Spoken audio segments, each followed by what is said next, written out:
Ouch.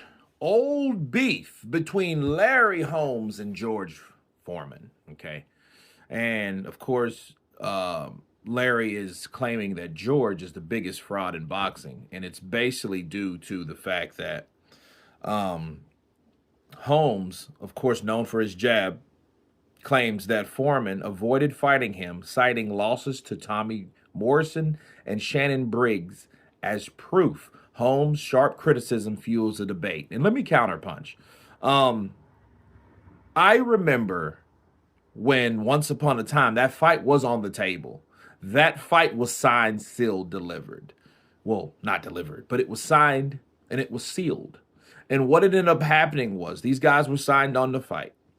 And I remember the reason why I can remember is because at the time I was drinking a bottle. I forget what the bottle was, but the cap had, hey, a chance to win a Larry Holmes versus George Foreman fight. So that fight was already signed. It never happened because of poor ticket sales. They decided to cancel that fight due to its inability to really sell. Because you had George Foreman and you had Larry Holmes, and you had two older fighters, and that's the dangers of letting fights that should have happened way a long time ago happen later on in life, because they don't do what they're supposed to do. And unfortunately for George and Larry Holmes, they were really past their interest.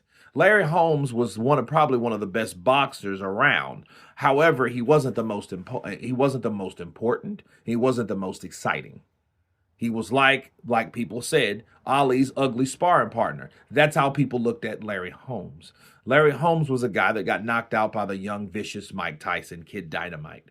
Okay. And people really didn't care for what Larry Holmes did to Muhammad Ali, but he signed to fight him, so he did his job. George Foreman, him saying that he lost to Shannon Briggs and Tommy Morrison, only shows you that he's stating that, hey, he avoided that fight with me to fight those guys and he got his ass beat.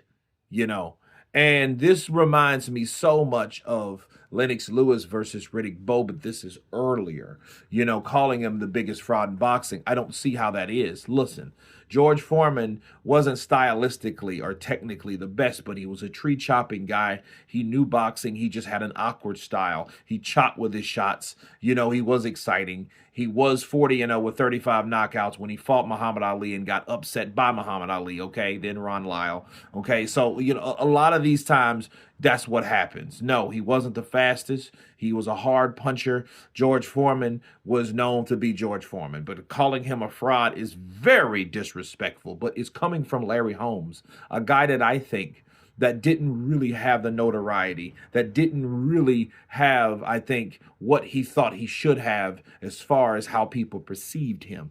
Okay, I think that's the problem in this situation. I think that Larry Holmes is calling George Foreman a fraud because that fight never happened. And when you get on down the way, you start to regret things that you really wanted to do.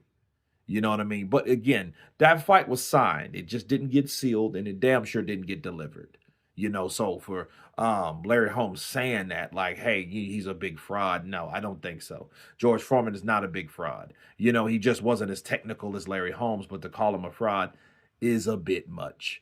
But it's amazing how these rivalries linger on through these guys, and they're in their 70s now, and he's saying that he was the biggest fraud in boxing. So what are you going to do about it? That's the question. You guys tell me what you think of Larry Holmes stating that George Foreman was the biggest fraud in boxing. Of course, please subscribe. And you guys been Counterpunch. Peace.